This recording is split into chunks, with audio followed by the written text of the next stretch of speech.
This is Money Moves on VSiN, the sports betting network. Big college hour ahead as we welcome you back here to Money Moves on VSiN, the sports betting network. SiriusXM channel 158, iHeartRadio, VSiN Watch app, YouTube TV, wherever you're watching or listening, we appreciate it. He's Jonathan Von Tobel. I'm Stormy Buonantony. Live as always in downtown Las Vegas, Circa Resort and Casino. Really appreciate Adam Burke joining us for the last half hour. Got into a lot of good stuff as it pertains to the college football championship weekend that is ahead, some CFP thoughts, and we will do more of that exercise later on through this hour and crank through as many conference championship games as we can in a bit. Man, so Tim Murray, who's a very busy man, finally replied to me because I had tweeted at him because he had been throwing out the thought of, with all the Notre Dame and Miami talk, he says, if you looked at all the metrics being discussed and compared Notre Dame, Miami, and Oklahoma, it should be Oklahoma maybe that should be on the outside looking in and not Notre Dame. My response was, well, the committee's ranked them ahead. There's no reason they could explain why over the next 2 weeks when neither of them are going to play, why they would slip below Notre Dame and Miami, which just leads me back to the ultimate point I will say over and over again. God, I hope that they both get left out and the committee flips them. So Miami finally gets ahead of Notre Dame in the head-to-head, but they're both on the outside looking in. It doesn't matter. It is so frustrating, though, the weekly and yearly just change of what matters, right? Like that you have this set of parameters, yet what you value as most important, the weight of all those parameters changes on a week-to-week, day-to-day basis. It's nauseating. Yeah. But it makes the TV show every Tuesday pretty riveting just to find out what they're going to do and what, quite frankly, Yurichek's going to say, because that's been an experience on a week-to-week basis. Every time. For real. That said, we'll save that for a little bit later on. We're also going to have a little bit of the Heisman conversation to come, but I want to start actually in college basketball because we've got an awesome slate coming up today. We mentioned with Adam the ACC, SEC Men's Challenge, 2 ranked games, UNC and Kentucky, Florida and Duke. Where would you like to start? What game did you have the most intrigue on? I mean, Florida and Duke, I think, to me, is probably near the top of the list. Okay. Only because Florida, and we were going to do this today, we ran out of time for Pot of the Futures. But Florida obviously off to a somewhat disappointing start. You lose that opening game against Arizona. Arizona comes back, and really good performance from them out here in Las Vegas. And then you get another loss on Thanksgiving to TCU in a game that you lose 84-80. The backcourt play for Florida has not really been what they expected it to. Boogie Flans, even Lee, the 2 big transfers that I thought were going to get them maybe even back to the promised land, have not been exactly what you wanted them to. Statistically, for those who don't know off the top of their head here, Boogie Flan, just 12 points per game so far, 2.4 assists, shooting just 24% from beyond the arc, 38% from the floor. Xavier Lee, less than 10 points, 9 points per game, 5 rebounds, 4 assists. He as well, shooting relatively poorly, just 21% from the floor. So the 2 big pieces in the backcourt that you expected to be very good have not been. Now you got to go play Duke. Florida's pretty big up front, but Duke's got Boozer. So if you're going to get this performance from Boozer, who's been absolutely tremendous so far, 22.9 points, 9.8 rebounds, 3.9 assists, and 1.8 steals. If you go to ESPN.com and look up Blue Devil statistics, he is your team leader in all 4 of those categories. Boozer's been great. Yeah. So I was talking about this with Adam right now, and Florida 1-6 ATS, if you're watching up at VSiN.com, where maybe not so much the interest in the side for Duke, but I'm kind of hoping that maybe Florida gets pounded here today. They're about 22-1 right now to win a national championship, but I do kind of believe Todd Golden, the Creep, is going to be able to coach these guys up and get them better to the point where by the time we reach conference play and deep into conference play, they'll be a legitimate threat. So I'm kind of waiting for a buy low spot here for Florida. Something under the radar about JVT is that he never lets any of those things go. Like Todd Golden, the Creep, you hit Dave Canales with the book. It's like it's always give the side portion of this. You always are. Yeah. I do see at DraftKings Florida 25-1 right now. And we talk about kind of the early speed bumps that they have faced. Duke, meanwhile, 8-0, just beat a ranked Arkansas team the other day. So they're getting bet out here from 7 to 8.5 point favorites, what I'm currently seeing, total 156.5. Let's go over to UNC and Kentucky, though. This one, a 6.5 to 5.5 point spread, depending on where you look. FanDuel hanging just the 5.5 on Kentucky in this spot at home. What stood out to you there? I mean, I'm kind of tempted to look at North Carolina here. Let's go back a couple of days. I mean, actually a couple of weeks now. I know North Carolina's coming off a Thanksgiving loss to Michigan State, in which they didn't really look too competitive. But let's look at Kentucky.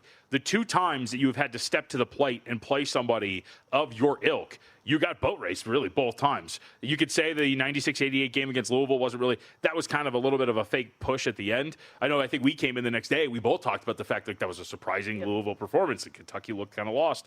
And then, of course, the Michigan State game, you yourself got absolutely wrecked 83-66. And I think the commonality when we've watched those 2 performances from Kentucky is – the lazy, lackadaisical defensive play in both of those games against like-rated opponents.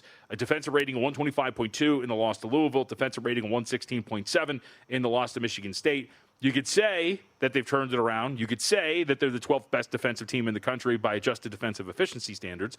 I would say that outside of the other 2 games that they've played, the highest-rated KenPom team they've matched up with is Valparaiso, who's 208th in the country. Okay. So I am really curious if the market is just kind of refusing to budge or taking some of these blowouts that they have since participated in since losing to Michigan State and instead, like, maybe just overvaluing Kentucky. I mean, we played the clip. It looked like our boy here, Mark Pope, it looked like his dog had died on the court when we played that clip of him and Jeff Goodman, and that he had to watch him pass away. Like, this is the low-sounding tone, too, and, like, the hushed tones in the tunnel. I like the way you put it. What, Goodman met him where he was? Yep. You know, I've known you for a really long time. This is the lowest I've ever seen you. Yeah, right. Exactly. Yeah. So I wonder if maybe Kentucky, though, is still getting pushed out a little too far by the betting market.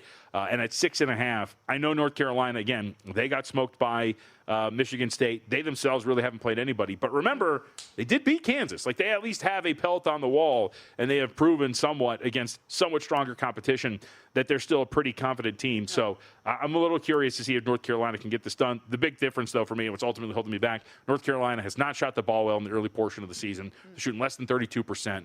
Kentucky's had a little bit of an issue against these good opponents, giving up open threes. If you can't hit those, then I think you're going to be in a little bit of a difficult spot. Speaking of Kansas, they are getting 2.5 today at home against UConn. There was some hope that Kansas's star freshman Darren Peterson would be able to go today, but he's still not 100%. Bill Self saying he's very close. He's worked his butt off, but he's day-to-day and not going to play today, dealing with a lingering hamstring injury. He's missed 6 games so far with that injury. Again, 2.5, the spread. I'm seeing some 2s as well. Total 142.5. Yeah, I kind of like UConn here, and this might be the college basketball play later today too. At minus 1.5. You mentioned the absence there for Kansas. One of the things that sticks out from watching Kansas, they're actually really good defensive rebounding team for the most part. Sorry, real quick. Yeah, DraftKings is the only place I see that 1.5. So if you want to lay the smaller number, then that's where you should go. Oh, where are we at right now? Juice minus 120 if you want to lay it 2. as well. Okay, there's a couple of 2s out there. I think 2 is still playable, but the way the market's going, to your point, we probably might get a little bit higher. But the whole point here being, UConn, this might shock you, is a pretty strong rebounding team, as they have proven to be across the board. Pretty decent in terms of defensive rebounding. Offensive rebounding can be a little bit better, but they're a physical team that can get to the rim. And I've been really impressed with what I've seen from UConn up to this point. Obviously, again, haven't really played anybody, but coming off of a really big win against Illinois, which they controlled that whole game against the Illini out there at Madison Square Garden. We saw them against Arizona in a really tight game. They had to let go of the rope late and lost that one. Beat BYU as well. I think that this is going to be a good spot against it. We don't want to call them shorthanded because I think Williams missed 7 games or something like that now to this point. But I believe in UConn. I believe in Hurley. And I actually thought this was a good angle. I think if I still have this up, Chris Massaro tweeted this out, and Danny Hurley is one of those weird guys where essentially referencing 2 years ago where they went out to Fog Allen to face Kansas and they lost 69-65. UConn, I don't think, and Hurley are going to forget that. I don't think he's going to even though none of these guys are probably no, not going to forget it. Go out there and get some revenge. From a future standpoint, UConn sitting 14-1. They're the 5th shot on the board for a national championship. Kansas on the same line as Florida at 25-1 at DraftKings right now. As you mentioned, the potential for a buy low maybe should Florida lose today in a nice fashion that gets you a better number. Was there anything else on the national championship odds boards that stood out to you? As you see, Michigan, your favorite right now, plus 750. How about that? Last week, at the beginning of the week, they were 20-1. 22-1, something like that. And then, of course, they run through the tournament. They're incredible, and now they're your favorite to win the NCAA tournament. So I think there was a couple. So we've talked about Kentucky. Alabama, I think, is an interesting group as well. Alabama playing that analytically sound style of basketball. The teams that I think that are interesting the most are the one we already discussed, Florida, hoping maybe that drifts out a little bit more. I think one team that is going to be, I want to watch more of because we haven't really seen them play that much, USC. Now, USC, of course, as we remember, they have that Troy game, and it's double overtime. They barely get by Troy. I guess no shame in that, considering, what they did this year, San Diego State Aztecs as well. They barely get by. USC does Boise State. Like, they've won a bunch of these one-score games, and you do wonder if maybe you're living on a razor's edge because we're talking a whole bunch of teams in, like, the mid-150s to, like, 80, 60, Seton Hall, Boise State, whatever it is. So we'll get some answers later today against Oregon, I think. Mm-hmm. But USC is a team that Ken Pom has like a top 25 group. They're 100-1. They're off to this undefeated start. You mentioned the shirtless Musselman and how good he is as a head coach. We've seen it before. I do wonder if at 100-1, it might be worth throwing, you always want a kind of diverse portfolio going into the NCAA tournament by the time we get there. And adding a team like that at 100-1, given the start and what we've seen from them, I think is an interesting prospect, to say the least. 100-1 again, that price. And I know you said we'll see what they look like against Oregon today, laying 2.5 in that one, total 155.5. And considering you slighted SDSU the way you did just there, shocked you didn't bring that up when you were talking about Michigan. Because that was part of the run, was absolutely housing the Aztecs. Well, then they beat Auburn. Then they beat Gonzaga. But if you'll remember, the next night was the What Am I Missing special with Oregon. Yep. And then if you also remember, I texted you guys late at night and said, I think I'm going to bet the second half under. And then it blew through the second half. So I don't want to bring that up. Reminder tomorrow, if you want to get ahead of it, Blackjack Wednesday at Brocco. Hit the tables, play Blackjack. If luck doesn't go your way, you're still getting 50% off your losses back in Brocco cash up to $500. Use our promo code VSIN. Grab your bonus. Try again with house money. PlayBrocco.com, promo code VSIN. Again, PlayBrocco, BRACCO.com. Promo code VSIN. We're back. More college coming up, but in college football. It's championship week.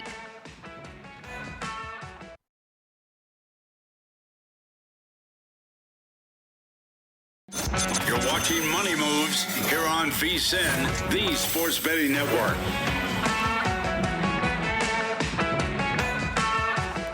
Stormy, Buonantony, Jonathan Von Tobel with you back here on Money Moves. It's conference championship week. We got 4 games coming up on Friday, 5 on Saturday. Going to get through the whole gamut here. And I know the one league you are most intrigued by is the UNLV Rebels and Boise State Broncos going head-to-head in the Mountain West. This line opened Boise State -3. We're up to Some shops, FanDuel opened at UNLV -1.5. I didn't see that. Yeah, it was not up there for long, and then it went to UNLV, or then it flipped 1.5 to Boise, and then it got real quick back up to Boise State. And now we're up even more now to Boise State -4. Some shops, especially with the news that Maddox Madsen is going to be back under center for the Broncos. Yeah, so what do we think? That was my question is, what is Maddox Madsen's return worth? Now, the quarterback play for Boise since he has been gone has not been great. So I think you're improving them just on the fact that you needed for lack of a better term, an adult in the room that could run your offense. Yeah, with Max Cutforth, the Broncos are 2-2 and just barely escaped Utah State last Friday. Yep. Having said that, let us not forget that Madsen wasn't exactly playing spectacular football before he got injured, was completing less than 60% of his passes, 7.8 yards per attempt, right in line with where he was last year, 15 touchdowns to 7 interceptions, a turnover-worthy play rate that throughout his career has actually been very high and was on par with what he did last year, 4.1%. It's not like Madsen, he helps them run their offense, but if you look at the stretches that he'd been on, he had not played well. Having said that, his 2 best games, you know where I'm going to go with this. Yeah. App State and UNLV. Correct. Where he threw for 253 and 4 touchdowns. So, I don't know. I mean, I think UNLV is good enough offensively to get into a shootout. And I will say, obviously, full disclosure, it would be cool to see UNLV actually win a Mountain West championship. But I do understand why the market's heading in this direction. The Rebels have not proven to be a team that is on the same caliber of Boise State. Their defense, as we have talked about a lot here, has been one of the worst in the country. They have been winning in spite of their defense. It has let them down in a lot of games as well. It's one of the reasons why they find themselves in this position where they're not hosting a game or anything like that. So I think I completely understand why the market is pushing this up. The question becomes, what do you rate home field, especially in a championship setting? And then how much better is Boise? I think you could make the argument, Stormy, that 4 is cheap. Oh, okay. I mean, remember, they went out when they played in Boise during this year. I think the spread was, I got to correct this. I think I have this at 10, if I remember correctly. I could be misremembering what it was. It actually might have been higher. I think it might have been 16.5. Either way, it was double digits. Have these two teams changed enough since they last met that this would be just a field goal or a single score game? It was 13. 13, thank you. And they won 56-31. Yes. Also, just historically, the only reason I know this stat is because I was looking at some of the UNLV Boise State history for last year's Mountain West title game, which, by the way, this is the third straight season that this has been the matchup for the Mountain West. UNLV's never beat Boise State. 0-9 historically. Is that? I believe that's true. I think it is true. Yeah. Yes, I thought they had one in like the 30s. Oh, well, okay. I don't know about the 30s, but I know at least in modern day sure. history, the last 2 decades at least, that they're 0-9 in all of those games. And in all 9 meetings, only one of those games was decided by fewer than 14 points. That's yeah. That's a stat. They have been beat down. I was also contemplating a play on the total in this game initially, and it has been bet up from 56.5 to 58.5, which I do think is the right angle in this one, because you talk about the struggles that UNLV's defense has had. Boise State hasn't been great defensively either, but the weather at game time, low 40s, potential rain, a little bit windy. I don't know if I love that for the boys that play indoors from Vegas either. Just another point in Boise's favor, but also just in terms of what the offense might be capable of doing. I didn't want to touch the total after all. How could you forget the 31-26 victory for UNLV back on November 6, 1976? Dang it! How could you forget? I didn't know that one. They have won 9 straight though in the series, and like you said, they before they joined the Mountain West, they hadn't played since like 1977. Were they in like a standard Division I classification at that time? Probably not. I think that's probably why it doesn't show up. Yeah, I was like the stats and information group packet that I was going through. Yeah, I think that showed was like all of the games, and it was that one wasn't mentioned. Yeah, whatever it was. Okay, How could you forget though? 1973. We're going to cruise through more of these conference title games, but what's the next one that you want to hit that was most important to you? So I want to get your thoughts. I mean, I've already played this, but Georgia, Alabama. What do we make of the SEC championship game? I know a lot of people are going to discuss this 1,000 times over. Georgia, in some spots, opens one with a total of 47.5. We're starting to get to 2.5. Actually, no, we were at 2.5 across the board. I think we'll probably get to 3 by the time we get to kickoff. But what say you? Because I think Georgia's in a really good spot to get this done here against Alabama, despite the last 2 weeks not really showing much. Yeah, I hadn't really looked at it until you mentioned it yesterday in your best bets, and I think I'm there as well. The revenge angle from the regular season, home loss as well to Alabama. Yep. Even on a neutral, perhaps some added comfort for Georgia as well, having just played in that stadium last week against Georgia Tech. You're in Atlanta regardless, so you're going to get a crowd advantage. Georgia's defense, you mentioned they haven't, like as a team, showed much the last 3 weeks. Well, they also haven't really had to and have allowed a combined 22 points in those 3 games, 2 of which are against top 25 teams. So I think that the defense, when all is said and done, could be the difference here against an Alabama team and Ty Simpson that I don't particularly think as highly of as maybe some other people have. I feel like 3 is probably the right number and where this thing closes, to your point. And while you can still get the 2.5, I think you should probably lay it. Yeah, going back to, you mentioned Alabama winning the game. I mean, it was relatively even if you go back to like box score wise. You know, like they didn't really outgain them, and Georgia ran the ball very well in that game. It feels like a coin flip game to me, and the fact that Alabama under Kalen DeBoer has won the last 2, I think that the coin's going to flip in the favor of the Bulldogs. They're due? They're due. Yeah, they're due. Worked for Abdul Carter yesterday. I don't know. Also, but in a close game where you're -1 in the turnover column, you ran the ball really well. You know, again, I don't like the nature of Alabama's kind of one-dimensional offense. Mm-hmm. They don't run the ball particularly well. A lot is on the shoulders of Simpson here. He was getting hit really. We talked about Jackson Dart. He was getting in a ton in the Auburn game, and now you get a Georgia team that I think this might be a shocker, is better than when they played. Because they played that was back in the early portion of the conference play. Mm-hmm. That was end of September. I think Georgia has gotten better since these two teams have played, and I'm willing to lay it a short number in a rematch here. And also, like, no shade to Georgia Tech because that is an in-state rivalry. It's an important game for them. But I don't think that they were going all in on Georgia Tech or all in on UNC Charlotte. This is the game that they've been preparing and waiting for. The other one, Charlotte, North Carolina. Am I wrong in thinking, shouldn't this total be like 61.5? Come on now. Yeah. Virginia, Duke? Well, who's going to stop who? Let me pull up Duke's schedule real quick. Right now, we're at it opened 58.5, got down to as low as 56.5. This line history is over here at Circa. We're back up to 58. These are two teams that I don't think are going to stop each other, and I think we could be due for quite an entertaining shootout here between the Blue Devils and the Cavs. I'm here for it. Yeah, this is just one of those matchups where, I mean, it feels inevitable that you're going to get points. I know the first meeting when they played a couple weeks ago, what was it?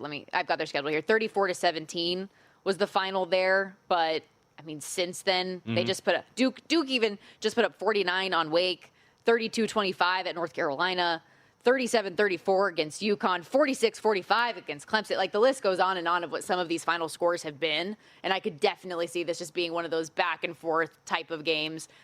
Virginia wins and covers. Oh, I don't know about that. I just want a high-scoring game. I don't want them to win. I want Duke to win. I want full chaos? I want everything. I want them to squirm. I want people to be upset because we're all going to watch anyway. Doesn't matter. Absolutely. I'm just wondering with Virginia if maybe I was too mean about them early in the season. 'Cause, I mean, how often were we coming on the show saying, like, how are they still in first place in the ACC? They don't deserve to be there. They're going to get beat up. And finally they got by Wake Forest. Like, maybe they're actually just better than I thought they were. Yeah. Wake Forest ain't damn. I mean, defensively, they're actually pretty solid. Sure. But you know what I'm saying? I got you, dog. I'm picking up what you're putting down. I have a lot of opinions on a couple other games as well, so maybe we can carry some of this over to the next segment. How dare you? No, this is our show. We can literally do whatever we want. So next segment, we're just going to do a little bit more college football because there's more games to dive into and bets that we have made. That said, reminder for you, the VSiN Average Joe contest from Edge Boost is rolling along right now, and it's all about the weekly prizes each week. You make 7 picks, NFL or college, and the highest score that week cashes $500. Plus, get this, if you already have an Edge Boost account, that prize is going to double to $1,000. And while you're chasing weekly wins, you'll also be in the mix for big quarterly prizes as well, which includes stuff like airfare and a hotel right here at Circa in Las Vegas, where we're broadcasting from, and an in-studio spot on a VSiN show, should you like. It's free to play. Enter anytime this season. VSiN.com/Joe is where you can enter and find more information. Again, VSIN.com/JOE. And to the surprise of no one, I'm sure, especially based on the snippet of the conversation you might have seen with myself and Adam Burke a little bit earlier, I've got a lot of opinions when it comes to the Big 12. And that title game against Texas Tech and BYU, will the Cougars get revenge? Or at least play it close enough to cover? I think so. We'll discuss more further when we come back here on Money Moves.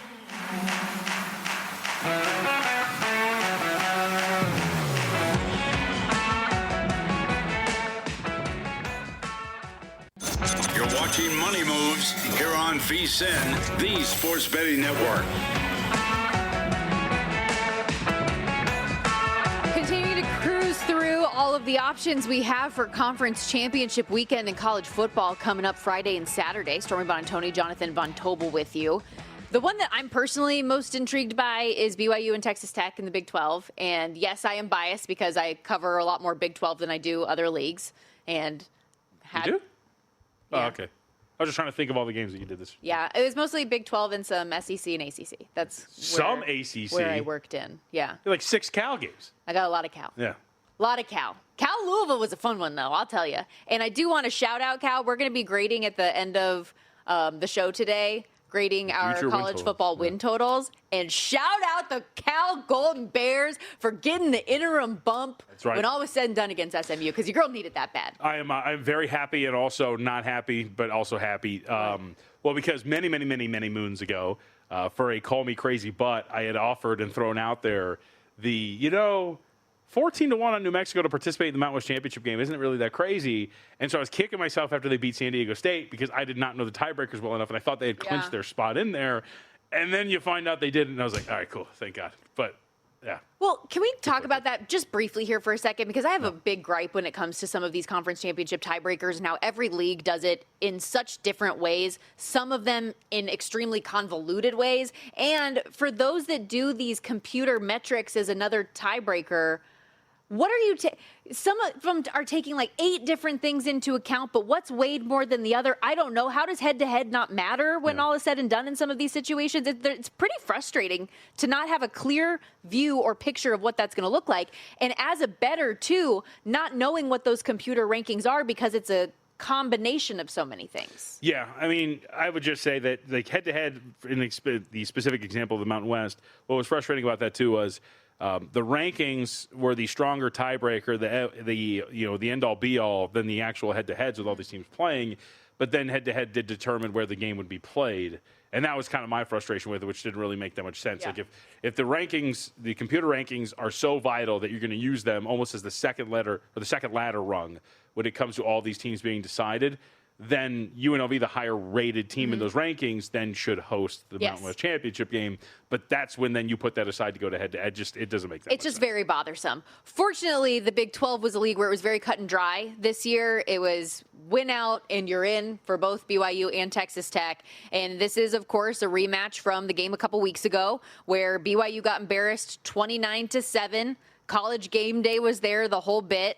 I covered the Cougars the very next game, JVT, and in those meetings, they were very adamant that they were going to be a different team coming out of that game. They did end up taking out those frustrations on TCU that week, more than a 30-point win there. I know, as Adam pointed out earlier, Cincinnati had their chances that following week, still handled business by double digits there, as well as against UCF.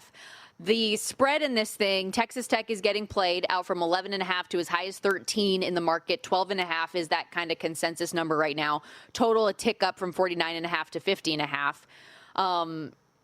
Before I give my whole spiel, I would like to know just your treetop thoughts on this game. What's your opinion? It would be Texas Tech or nothing. I mean, really? I'm thoroughly impressed with them defensively. I think this defensive line is going to be great. I think they're going to get after your boy Bachmeier here. I think they're going to be able to cause a lot of havoc, hold them down similarly to what they did at these games that we've seen from them, not even just against BYU, but other competition. And I absolutely believe that Kalani Sitake is on the way out and distracted by what's going on here. And that the CEO/founder of Crumble cannot even save him. I just love how quickly that man tweeted and was like, gotta go get to work. Do you think he knows who you are? Me? No. Yeah. How does he not? If he's that big of a BYU booster, he's got to know who you are. I don't know. That's a weird thing to ask. I have no idea. What do you mean it's a weird thing to ask? I don't know who knows me. They're undefeated when you're on the sideline. What are you talking about? Can I tell Everybody you, by in the that way, state knows who you are. made that blow up. That went all over the place. That's what I do. Even the little tweet that I tweeted about Kalani yesterday, like that would get, if it was any other coach, like maybe 14 likes, had like 800. That's what we do. Just because we've got this BYU contingent fan base now that you have elevated on social media. That You're said, welcome. I agree with you when it comes to Texas Tech's front. Those guys are monsters. They're awesome. And I think they're going to win this game. I think BYU has a very, very different performance in round 2 than they did the first time around. You're not in Lubbock anymore. Granted, you are still in the state of Texas. Obviously, the Big 12 championship games played in Arlington. But I wanted to give a little bit of behind-the-scenes context to why it was such a bad performance from BYU the first time around against Texas Tech. And also give BYU's defense a little bit of credit for their performance as well. The offense really struggled. They had a bunch of special teams whiffs. Mm-hmm. But their defense held Texas Tech to just 2 offensive touchdowns in the game, held them to a lot of field goals for a program that leads the Big 12 and is 3rd in all of college football in points per game, averaging around 43 or more per game. Held them to 29 points and only 2 offensive touchdowns. I think that is at least something positive that came out of that game. Now we get to the other stuff. BYU starting running back, LJ Martin, was injured pretty badly the week prior at Iowa State. Only had 15 yards in that game before he was getting taken out. Mm-hmm. Only had 35 yards against Texas Tech because he's very limited in that. He has since been healthy. 88 yards, 222 yards, 95, 6 combined touchdowns the last 3 games. He is one of those pieces that allows Aaron Roderick to call the game differently for his true freshman quarterback. Also, put that into context, too, that was Bears' first real big, important game, first time he had faced adversity in his young career as a college football player. Mm-hmm. I think he's got that experience now, which should help in this situation. And in another thing, I didn't know this until going into our meetings against TCU that week, that their punter had a significant injury to his foot that he didn't tell anybody about at the time because he wanted to play in what was a big game. Mm-hmm. He had 2 shanked punts that were terrible, set Texas Tech up with awesome field position, and a guy in Parker Kingsley who's typically a really consistent, solid punt returner that had a muffed punt. So there's just kind of like a calamity of issues. It was a Murphy's Law type game. I think they play a closer contest this time around. Okay. I think that all makes sense. I'm adamant about this. I want to see how far this number gets, though, because looking at some of the betting splits right now, up on DraftKings, you're seeing the public with you all over Texas Tech. 60% of the bets on DraftKings, 65% of the bets here at Circa, all laying the points with Texas Tech. But also, you look at the handle percentages specifically at DraftKings, 67% of the handle is taking the points with BYU. At Circa, it's more 50-50. So we have seen 113 pop in the market. I'm curious if we'll see more. I would prefer the full 13, or even if the public really jumps in on Friday, maybe see if you can get a better number. If we can get full 2 scores, that would be wild. I don't think we'll get there, but a girl can dream. My gut says this closes 13, though. Okay. I like it. So you're going to play 13? I'm going to play 13. You're going to put a little on the money line? No. No? I don't think they can win. All right. I just wanted to ask. But I would love it. Hey, you think there's value in it, so I thought maybe if you thought that there was like a much tighter game that you would grab a little bit. I think that I could see Texas Tech winning by a touchdown here. 2 touchdowns. I don't know. I'll drop the bomb on you in the last 2.5 minutes. Oh no. What? Ohio State's down to a 4-point favorite against Indiana. Okay. What do you like that game? Do you have any strong opinion? I have an opinion that I think Ohio State.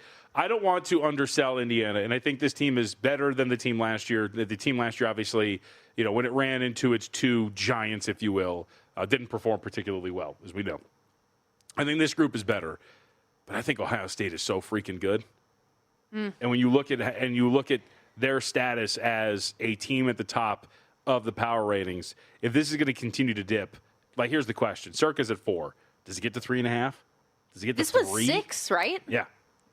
And I'm looking at DraftKings bet splits right now. 75% of the bets, 86% of the handle are on Ohio State, yet it has come down. Mm-hmm. So I'll be curious. I mean, if this continues to head in this direction, I'm not running to lay like 4.5 or 5, but if we're going to give me to like that 3.5, 3 range by the time we get to kick, I would be more than willing to go in and lay that with Ohio State. Question for you, and I know this is something that has been brought up with Adam Burke and Tim Murray as well on the College Football Betting Podcast. If you like Ohio State to win this game, would you have any intrigue in betting Julian Sayin to win the Heisman plus 170? Yeah, I guess. Is this like an eliminator? So it's the Fernando Mendoza Julian Sayin battle. Like if you like Fernando, you probably should just maybe bet Indiana money line here because they would, I imagine, need to win it for him to win it. Sure. And then if Julian Sayin has a decent day and they win, you don't want to lay minus 205, but you could get Julian Sayin plus 170. Yeah, but like if Ohio State wins, let's say they win by 7 on a final touchdown pass. I don't know, but Mendoza's going to give them like 4 touchdown passes of the year. You know what I'm saying? Like, there's still a reality in which Mendoza shows out, Ohio State wins, and Sayin doesn't win the Heisman. We can maybe carry this conversation over to the next segment because then there's also the question of where does Diego Pavia sit in this because at FanDuel he is a co-favorite there as well. Yes. And in a week, I mean, I would say I wouldn't want a piece of Pavia only because in what seems to be, for lack of a better term, a weak Heisman crew, he's not doing anything to add to his resume, if you will. Sure. Yeah. The consensus numbers: Mendoza plus 160, Sayin plus 170, Pavia plus 190, Jeremiah Love on the outside looking in 30-1. Every other number far beyond that. We are wrapping things up next on Money Moves, recapping some of our best bets of the day, and maybe carrying over a little bit of this Heisman conversation. Could Pavia step up?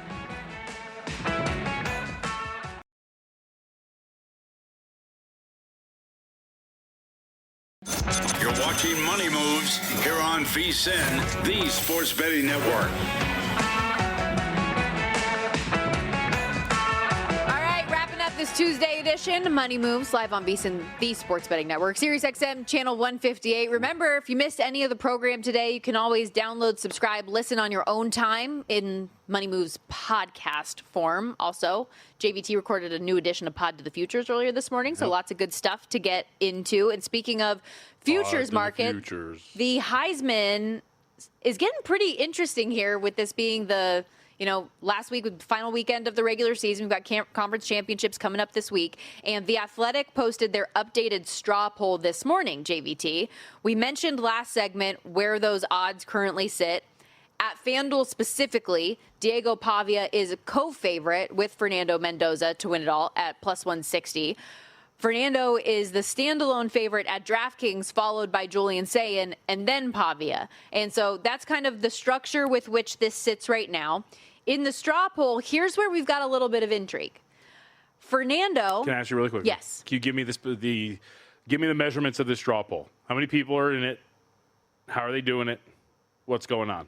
Because if you're about to give me a straw poll with like 5 people, then no, it's not 5 people. I don't know the exact number, okay. And this article doesn't say it. Okay. And I can't count that many things in my head at once. How many first place votes are there? I think that probably gives us an idea. No. I should have asked you this. Yeah. Hold on. 22. Oh, here we go. 26. Okay, 26. Okay. All right. So. Glad we got that out of the way. I apologize for derailing us. It's okay. But in this, what I think is interesting about it is the first and second place votes specifically. Mm-hmm. So of this group of folks, Fernando has the most points total when you combine the first, second, and third votes. So he is the winner of the straw poll. But he has the second most first place votes. Diego Pavia has the most first place votes, but he's the second most points at 52. Mm-hmm. Then it's Jeremiah Love with 23 and Julian Sayin with 18. I don't think that's like fully giving you the picture of what the entire voting complement would look like. Right. But I did think it was very interesting to see of this group, Pavia had the most first place votes. So my problem is, and I looked it up, so it looks like ballots are due on Monday. So you can watch these conference championship games and then turn your ballot in. There's going to be some voters who probably have already submitted. I would think there's a few and far between, so keep that in mind. But my problem is, if you're gonna bet Pavia, you have to believe that right now he is the guy without a doubt, because these other two playing each other are going to have an opportunity to put out one more data point that Pavia will not be able to put out, which is conference championship weekend. Yeah. And that, to me, is why I would be hesitant to bet him. Unless you're somebody out there that believes, no, Pavia right now is the leader. He is ahead of these two.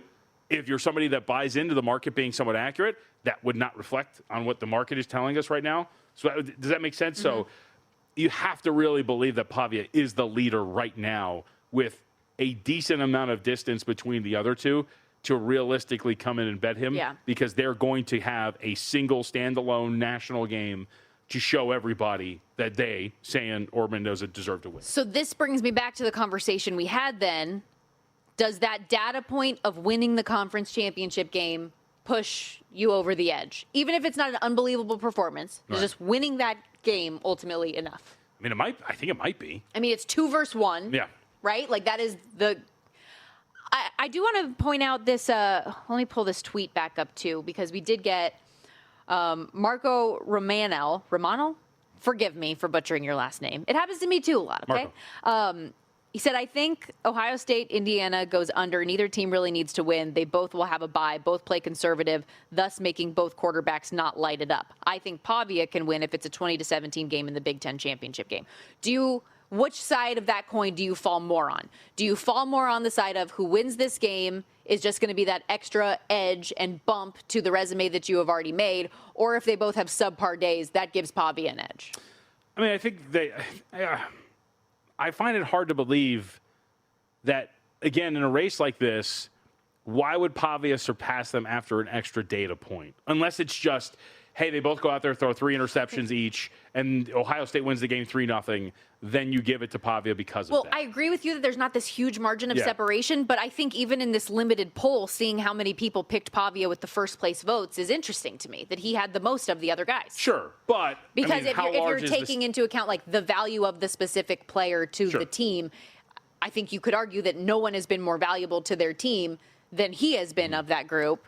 With Sayin, you can argue against because of the pass catchers that he has and the team around him. And I think with Fernando, to an extent, his numbers haven't been what we've seen of Heisman Trophy winners in the past either at the quarterback position. So I could understand the argument. It's just a matter of what voters are going to do that makes it difficult. So my problem with that straw poll that you're using is our point of evidence. Very limited sample Correct. size. I mean, so what are we talking about? 928 total voters for the Heisman Trophy? Yes. Somewhere in that range? Huge scale. And too many, by the way. Right. I think that's too many. And I'll invoke at least the NBA for a brief moment and say the reason why a straw poll like Tim Bontemps is so effective in gauging how this is going to go for MVP is that it completely recreates what the voting is. It has over 100 people, some of which, a majority of which, are actual voters giving their opinion on how they're going to vote on it.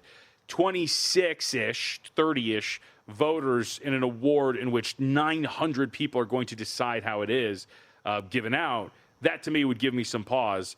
And, again, I don't buy, because even a mundane performance, let's just say you go out there, let's say it's even, I don't know, was Drake May's performance last night a blowaway performance? If Mendoza goes out there, tosses 2 touchdowns, he throws for 200 yards, and they win the game, that might just be enough to give him the award in a race that has 3 guys that are relatively close to each other. Okay. Right? I mean, I just don't know if there's really there, again, when you're at this point. And we've seen it all the time, man. I think, was it Kyler Murray the year that he won it? Was it like conference championship weekend where he like surpassed Tua Tagovailoa because he just had this one last big performance and all of a sudden it was like, boom, here we go. Yeah. So I think at the end of the day, it's just not a matter of fact market like it's been. Correct. Like it's felt in years past. Well, the first off is always like the joke, right? There's no variance. There's no, oops, like I voted for Pavia. Yeah. Like I didn't mean to do that. So there's no randomness to it. A voter's going to vote how they want to. And I hate to say it, but as we always say, voters are simpletons. Okay. A lot of people don't want to like dive in and try to do it. And instead they'll look at this and go, okay, yeah, like I'll vote for that guy. And to the point of the straw poll, when did that come out? This morning. Was it this morning? So, that's prior to a championship game again, where already in that one, he has more first place votes, right? But he still didn't win it. Second in the total voting, yes. So. Okay, let's wrap things up and go recap our bets real quickly. Yesterday, the end of the show. Didn't do well on Monday night. I had the Giants gross. I did at least bet the Giants plus 0.5 point in the second half, so I made some of my money back, but not great. Henderson over 13.5 attempts. Did you do the LeBron? The LeBron where he's kind of like looking through his hands to see if he got the foul when they were down 17-7 with the ball, where you're kind of like, oh wait, no, like I'm kind of back in this. Nope, never believed, huh? Never felt that way. We also graded some of our college football futures that are in the books.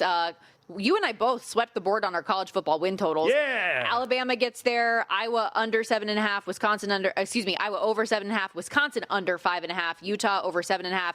Cal, the in-season over 6.5 got there. God bless you, SMU, for failing wonderfully. Did not cash some of our conference title game stuff. Utah to win the Big 12. Georgia Tech, I had to make the ACC title game in Miami to win the ACC. None of those got there. That said, I did add for today Matthew Stafford getting a little bit of a buy low number, I think, for MVP, plus 125. I'm rolling with JMU. Minus 22.5 for conference championship weekend. And then I'm not putting this in as official yet. I'm waiting to see where the number on BYU goes, but I will be targeting BYU plus the points this week. Oh, hear that, BYU Cougar Nation? Here we go. Come on now. What's the record when you bet on?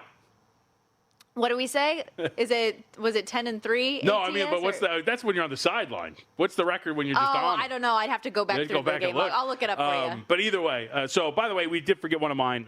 But really quick last night, Travion Henderson over the longest rush. He gets there, has a run of 23 yards. Good job, Travion. The college football futures that we have graded, like you mentioned, the win totals got there. Hawaii over, Colorado State under, Alabama over, Utah to win the Big 12 didn't get there. Air Force to make the Mountain West did not get there. We forgot to add a future that I lost as well. Georgia Tech to make the college football playoff. I'm going to grade that as a loss. Okay. I mean, I don't think they're getting in. So we do have another loss there, and soon to be a loss, Miami to win the national championship. In that case, you can put my Boise State to make the CFP as a loss as well. No, still alive. Although Boise State to win the Mountain West still alive and favored in the game. So that's what I'm rooting for this weekend to see if we can get that future home. Yes, indeed. We're still there, which was looking very much so in doubt. When we had the conversation last week, I did not have Boise State making the game. I will also, by the way, I don't know if we've tracked these, but Unity, Matthew Stafford to win MVP. Yes, beautiful. All right, throw it in. Matthew Stafford, MVP. The number I got today, plus 125. And that was what we were targeting, right? Like from minus 225 on Sunday to plus 125 today. And we can discuss this a little bit more tomorrow, even if you want to. But you gave some of those Drake May numbers and the teams that the Patriots have faced. the numbers for Matt Stafford on the other side and the types of defenses he have faced, I think can be another feather in his cap. All right, that's a wrap for us today. Thanks everybody for hanging out. Stick around, follow the money with Mitch and Paul coming up next.